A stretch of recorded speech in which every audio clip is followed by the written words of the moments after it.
especias que se dificultaba para llegar. ¿Por qué? ¿Qué pasó? No, se cancelaron muchos vuelos, hubo tormentas, incluso los vuelos internacionales se tuvieron que posponer todo, así que fue una dura vuelta a casa. Pero ya llegaron aquí y la pregunta para los dos es, primero, ¿cómo nacen ustedes el deseo de, bueno, voy a ser montañista, voy a ser escalador? ¿Cuál fue la primera experiencia? Yo, bueno, de muy chico, mi papá tenía una empresa constructora y que, bueno, recorría no solamente Buenos Aires, sino todo el país. Y, bueno, el primer contacto fue justamente en Mendoza. Yo Claro. tenía 9 años y ella hizo una construcción. Y la verdad que fue el primer impacto ahí de poder ver las montañas y empezar, bueno, de chico también. Bueno, en aquel momento el ejército era el que tenía el tema del, bueno, vos consiste un poco... Sí. El ejército era el que tenía la logística, ahora hay empresas privadas, pero en aquel momento el ejército era el que tenía la logística, entonces bueno, mi papá le dio autorización y yo de chico fui también hasta Plaza de Mora, tenía 9 años, estoy hablando hace más de 30 años atrás, y la verdad que nada, ha ido cambiando muchísimo y ahí fue como el primer impacto. Después fuimos a vivir un tiempo a Bariloche y ahí ya como que... Te consagraste en eso. Sí, Hubo un cambio porque hoy por hoy vamos a explicar a la gente que de pronto no tuvo nunca una experiencia de este estilo. Ahora hasta alquilan mulas para poder subir los diferentes paquetes Bueno, o por cosas. hoy hay helicópteros. O hay helicópteros para volver también. Para ir, para volver, El helicóptero hoy por hoy está haciendo una actividad muy grande, incluso en las tareas de rescate también. Claro. Así que, pero sí, tenés razón también esto de que hay mulas, hay toda una infraestructura impresionante que hace posible que gente por ahí que no tiene tanta preparación pueda acceder a la montaña, y la verdad que por un lado es muy positivo. Hay riesgos también, y vamos a citar mientras que estamos viendo justamente cuál es el equipo, ¿no? El equipo de montaña, que parece como un tercer invitado, pero no. Pongámosle un nombre. ¿Qué nombre le podemos poner? Canuri, que era nuestro... Sí, que Canuri. Bueno. El cocinero de la expedición. Sí. Pues un tema también, porque tampoco se pueden dejar restos en la montaña. Ni siquiera vamos a hablar de los restos más simpáticos, que son los de comida, Sí. y tampoco las deposiciones. No, bueno, en realidad, bueno, nosotros en el Everest, una de las temáticas fuertes que teníamos era tener este estilo de escalada que hacemos con Mariano, que es un estilo deportivo. O sea, hay una diferencia que hay un estilo deportivo y un estilo comercial. Claro. Nosotros usamos el estilo deportivo, que es, esta fue la primera expedición argentina en subir al Everest sin oxígeno auxiliar, o sea, con tubos de oxígeno, sin eso, y sin la ayuda de sherpas, que son los que te arman los campamentos en las diferentes alturas. Y también Ahora, teniendo en cuenta esto, ustedes es sin oxígeno auxiliar, y recuerdo el último episodio que vivió Facundo Arana, donde se puede producir una conmoción cerebral o respiratoria. ¿Ustedes tenían en cuenta este riesgo? ¿Sabían que es algo delicado también? Sí, lo que pasa es que nosotros somos guías de montaña, trabajamos en esto, trabajamos llevando a gente por ahí como no tan famosa como Facundo Arana, pero sí, gente bastante, entonces conocemos esto, igual no estamos exentos de por ahí sufrir estas cosas, estamos hablando de la máxima altura del mundo, entonces no sabes realmente cuál es tu límite, así que hay que ir cuidadoso, pero bueno, nosotros nos podemos conocer un poquito más porque pasamos mucho más tiempo en la montaña, tenemos una ventaja de aclimatación en comparación con lo que es por ahí, se le podría llamar el cliente, digamos, que sube normalmente a la montaña. Ustedes hacen una escalada, como recién decían, deportiva y no, digamos, comercial, no son las caminatas. Yo hice nada más que las caminatas, no me voy a poner a escalar un risco porque no me da. ¿Para quién es aconsejable este tipo de turismo? No es solamente el deportivo, sino también el comercial. Bueno, en el comercial nosotros lo que hemos visto que hay muchísima gente que incluso no siendo deportista, bueno, poniendo el dinero obviamente, te ayudan te hacen llevarte hasta arriba. De hecho, bueno, va el cliente, como se dice así, concretamente una empresa comercial, y van por lo menos entre 4 a 5 yerbas que te van llevando absolutamente todo.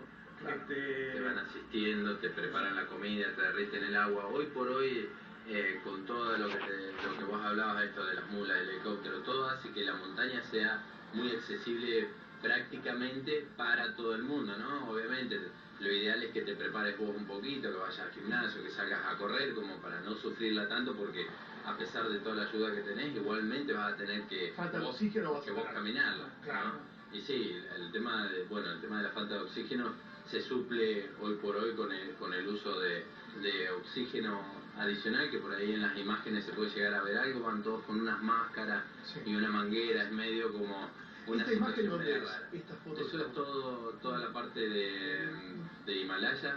Sí. Se está viendo algunas cumbres Amada Blanc, caminando por los valles en Nepal, que la verdad es muy muy bonito. ¿Qué diferencias notaron con Mendoza? Yo soy, les digo ya, porque voy a plantar mi subjetividad, amante de Mendoza. Sí. O sea que tengo una sensación, yo veo la montaña en Mendoza y me produce un efecto, viste, de cuando sentís el primer calor, cuando ves a alguien que te moviliza, para decirlo finamente. Esa es la entrada, por ejemplo, disculpame, Sí. esa es la entrada al campo base del Everest, que se notan las típicas banderas de oración nepalíes. Allá atrás está el campo base y todo rodeado de las montañas, que la verdad es impresionante. Tenés atrás 7200, ahí es como una hollada también, y se escuchan todo el tiempo avalanchas, es medio como muy muy impactante. Y eso te lo iba a preguntar porque en una de las visitas al Cristo Redentor en verano, justamente se queda el ómnibus que nos estaba llevando en medio de los caminos, porque los motores se suelen quedar sin oxígeno. Después le ponen rodaja de cebolla adelante para que vuelva a arrancar. Pero me bajé a caminar y en un momento veo como una fractura y toda una pendiente de piedras que podían ser grandes como una casa. Y digo, ¿cómo uno puede manejar a la montaña? O el hecho de que no se pueda manejar es lo apasionante. Bueno, eso es parte, digamos, de este desafío que uno hace. A mí particularmente me agarró una avalancha subiendo al campamento 1. Sí. Esas avalanchas que uno ve en los documentales, qué sé yo, bueno, justo ahí, como te contaba Mariano, en la parte pasando al campamento 1 se ve lo que es el Lhotse, el Everest y el Nupse, que forman como una herradura. Abajo tenés el glaciar, nosotros estuvimos viviendo casi 50 días arriba de un glaciar, de hecho Sí. más el campamento así arriba de un glaciar. ¿No es riesgoso por si hay alguna fractura, que caigan todos? Más que fracturas, el tema de avalanchas. En este Claro. caso, por ejemplo, se desprendió, como en el glaciar Perito Moreno, un bloque enorme de 7000 metros que empezó a caer, y en vez de encajonarse y irse para un lado, no sé por qué giró y se encajonó de una manera y barrió todo el campamento 1. Justo nosotros, yo estaba justo subiendo, él estaba ya en el campamento 2. Estamos viendo imágenes mientras que Claro, bueno, y ahí fue cuando, viste, te barre, arrancó carpas, había gente adentro de las carpas, tuvimos que ir a socorrer.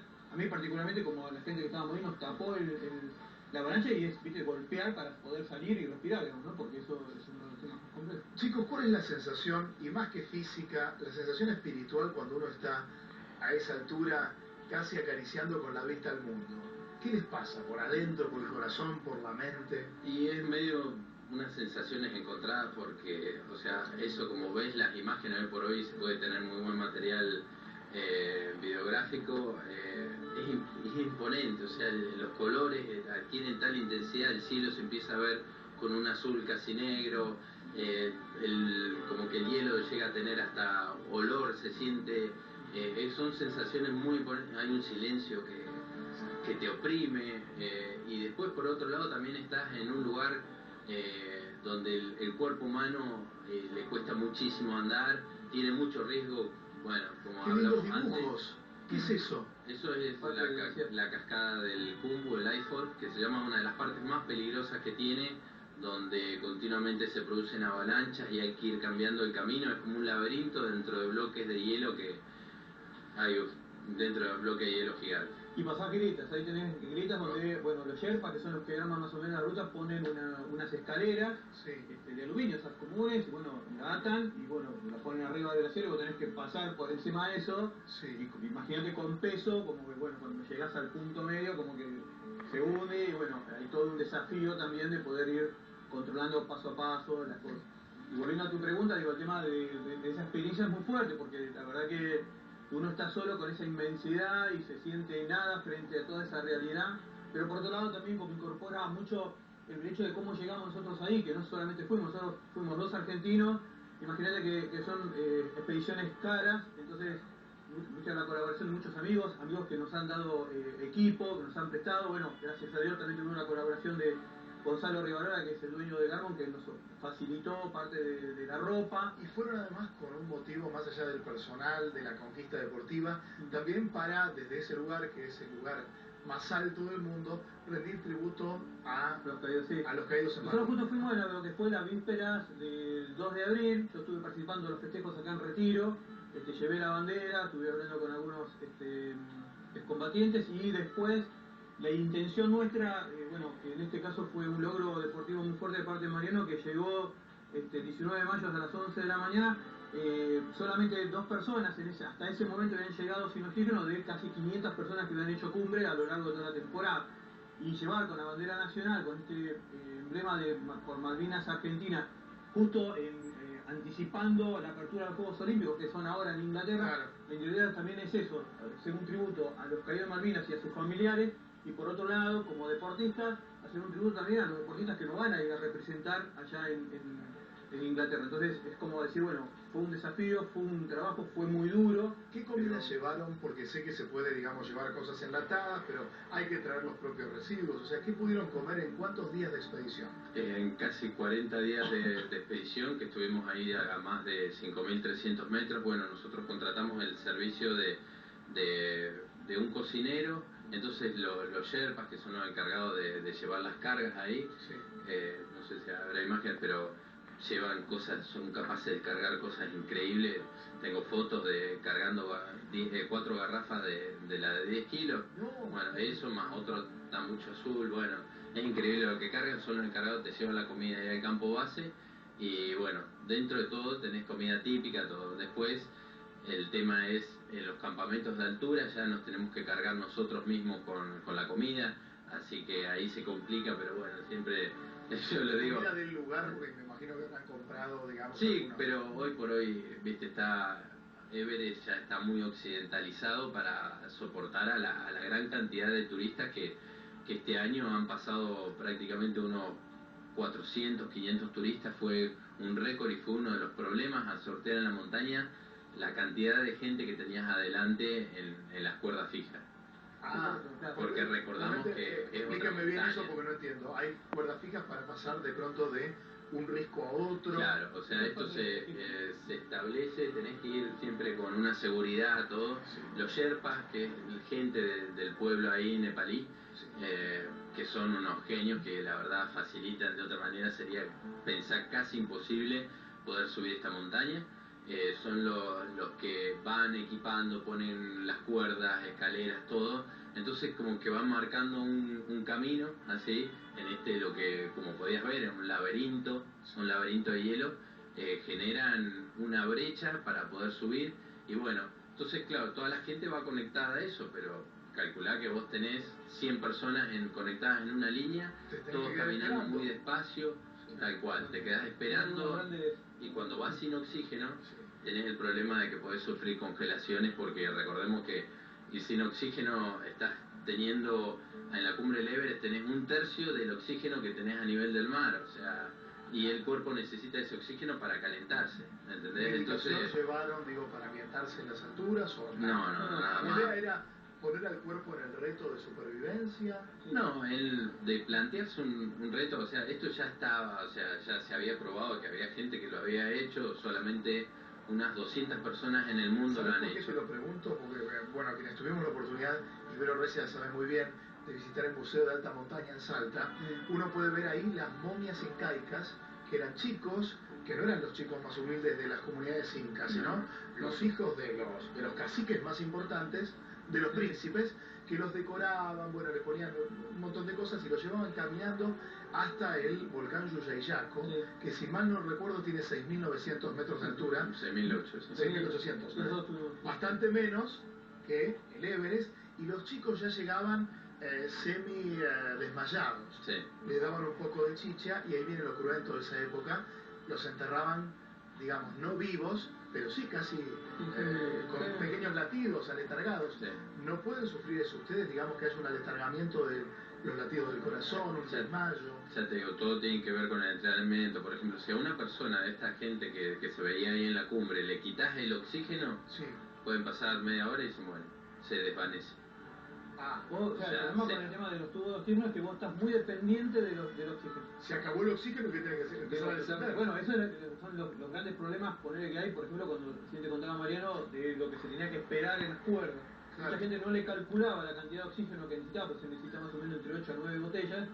Y a veces, bueno, había gente que esperaba 2 horas y bueno, se terminaba la cosa y bueno, y empezaban. Bueno, este año fue también uno de los años que más muertos hubo en el Everest, 11 muertos en total en la temporada, así que bueno, da una idea de lo que fue, ¿no? En complicación de gente, de todo, ya te digo, si le sacás el oxígeno a esa gente, automáticamente se empiezan a desvanecer, a sentir mal y chao. Eso también es la diferencia con lo que te decíamos nosotros, que es la primera expedición argentina, porque argentinos han ido al Everest y de hecho han hecho cumbre, pero... El Everest Orona es el único que anteriormente había Sí. hecho sin oxígeno, pero por el lado de China. Así que somos 2 argentinos nada más los que hemos hecho cumbre sin oxígeno en el Everest. Por el lado del empate. Entonces, esa es la diferencia, porque a veces nos preguntaban, pero no, argentino subo, sí, todo bien, pero digo, primero como expedición, porque hay una cosa que también que eso, de planificar, armar, hacer toda la logística, buscar el tema de los sponsors, el tema de llevar, hablar con los permisos. Es una tarea, por eso los presenté como Quijotes, ¿no? Porque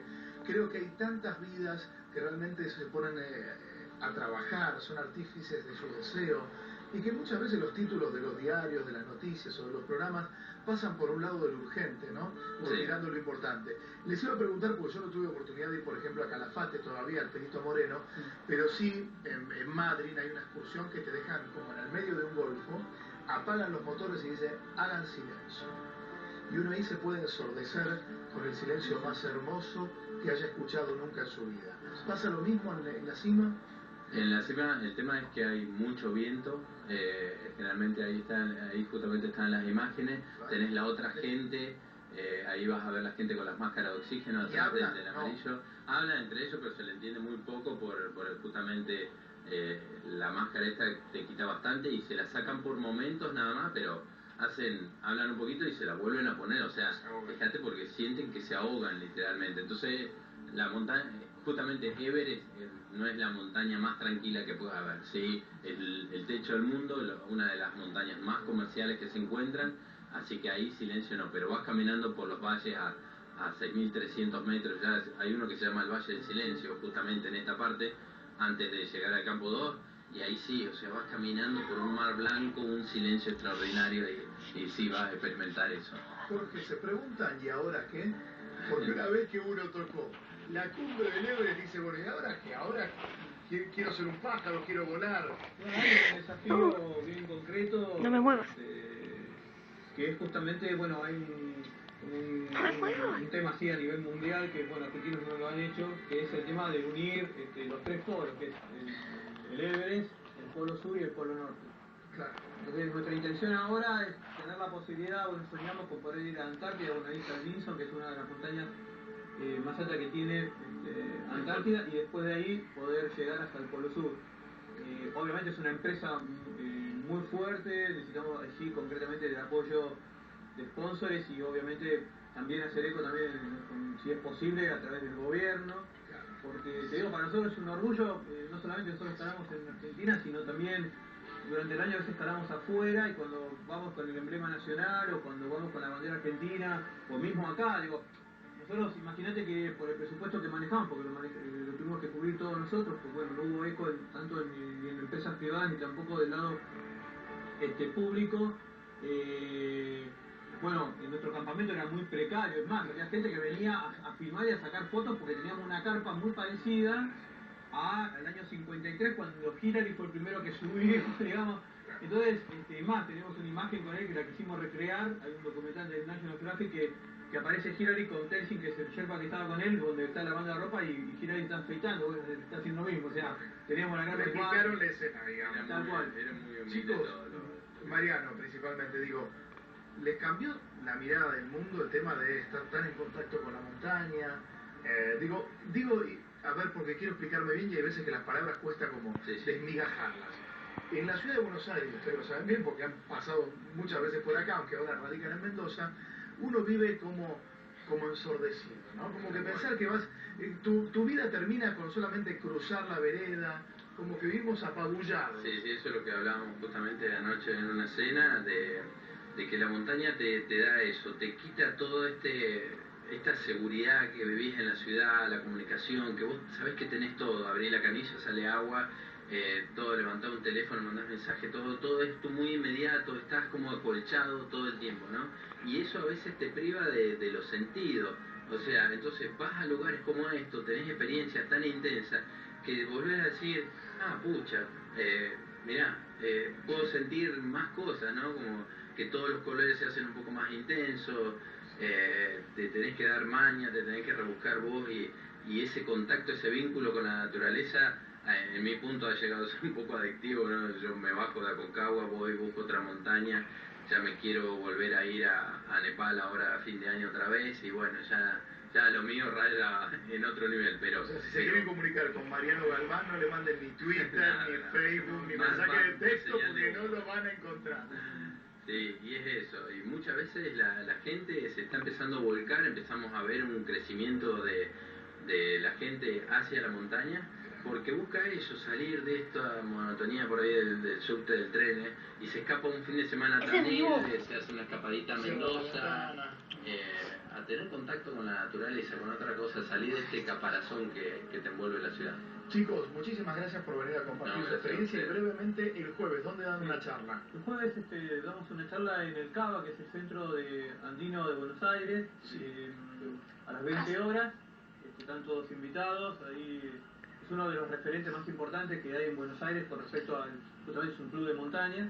Así que vamos a estar dando una charlita ahí con un poco de imágenes, si bien no tenemos todo muy procesado, pero vamos a dar una charlita un poquito informal para compartir un poco esta motivando experiencia. este deporte que es tan importante, que bueno, cada vez hay un crecimiento mayor, especialmente también en mujeres que se van a acercar cada vez más. Obviamente. Y si no, a los que no quieren ser andinistas ni montañistas, tómense un micro, hay un montón de hostels, si no acampen, y vayan a disfrutar la montaña que está acá nomás, como uno dice en Mendoza, te tomas un micro, juntalo, pagalo en cuotas, pedí a tu tío, a tu abuelo, lo que sea, y andá a disfrutar la base ya de la montaña, que te va a dar muchísima paz. Muchas gracias, chicos. Gracias. Breve pausa, en un ratito nada más te estoy contando las condiciones de Antonio Gasalla.